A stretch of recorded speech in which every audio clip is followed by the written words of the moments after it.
नमस्कार मंडळी, अलकास किचनमध्ये तुमचं स्वागत आहे। तर आज मी तुम्हाला बोंबलाचा रस्सा कसा बनवायचा ते दाखवणार आहे। व्हिडिओ शेवटपर्यंत बघा।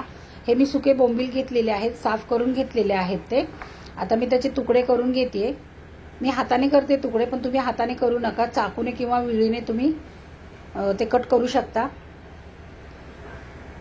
सगळ्या बोंबलाचे असे तुकडे करून घ्यायचे आधी। पाहू शकता असे तुकडे करून घेतल्याच्या नंतर त्याच्यामध्ये आपण 1 ग्लास पाणी घालायचं आहे। बोंबील थोडा वेळ 5 मिनिटं भिजत ठेवायचे आहेत। इकडे मी फोडणीसाठी कांदा, टोमॅटो, हिरवं वाटण, कोथिंबीर आणि चिंचेचा कोळ घेतलेला आहे त्याच्यात टाकायला रस्स्यामध्ये। आता हे बोंबील चांगले चोळून स्वच्छ धुवून घ्यायचे आहेत।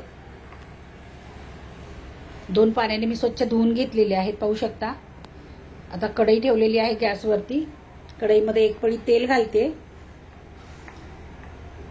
तेल गरम झालं की आपण ते स्वच्छ धुवून घेतलेले बोंबील त्याच्यामध्ये टाकायचे आणि बोंबील चांगले तेलामध्ये भाजून घ्यायचे। मस्त खमंगपणा येतो त्याने। बोंबील झालेले आहेत भाजून, आपण ते एका डिशमध्ये काढून घेऊया। आता त्याच कढईमध्ये मी परत अर्धा पळी तेल घालते। तेल गरम झालं की हा एक कांदा जो आहे बारीक चिरलेला तो घालायचा त्याच्यामध्ये। कांदा चांगला परतून घ्यायचा तेलामध्ये।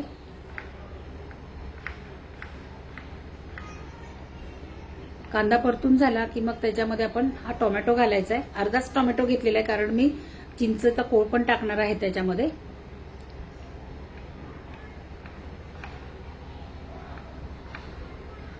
हळद, गरम मसाला आणि घाटी मसाला टाकून घेतलाय। मसाले घातले त्याच्यामध्ये। मसाले सगळे व्यवस्थित परतून घ्यायचे। त्याच्यानंतर हे हिरवं वाटण टाकायचंय। हिरवं वाटण पण व्यवस्थित परतून घ्यायचंय। हिरव्या वाटणामध्ये मी कोथिंबीर, लसूण, आलं आणि 1 मिरची घेतलेली आहे। आता हे मसाले परतून झाले की ते बोंबील आपण तळलेले आहेत ते पण घ्यायचे याच्यामध्ये आणि व्यवस्थित सगळं एकजीव करून घ्यायचं। आणि आपल्याला रस्सा किती हवा त्यानुसार पाणी टाकायचं आणि पाणी टाकताना गरमच पाणी टाकायचं, थंड पाणी टाकायचं नाही। तुम्हाला रस्सा किती पातळ हवाय, किती घट्ट हवाय त्यानुसार तुम्ही पाणी टाकू शकता।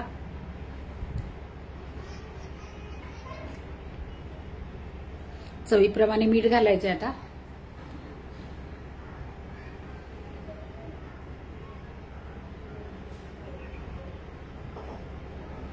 आणि 5 मिनिटं आपण झाकण ठेवूया आणि एक वाफ काढून घेऊया। चांगली उकळी आलेली आहे। आता याच्यामध्ये मी चिंचेचा कोळ घालते आंबटपणाला, छान चव येते। थोडीशी कोथिंबीर वरून घालते। वाटणामध्ये तर घातलेलीच होती आधी, पण वरून थोडीशी टाकते। खूप छान रस्सा लागतो हा। तर मंडळी, ताट तयार आहे या जेवायला। सुक्या बोंबलाचा रस्सा आहे, भाकरी आहे आणि भात आहे। व्हिडिओ आवडला तर लाईक करा, शेअर करा, सबस्क्राईब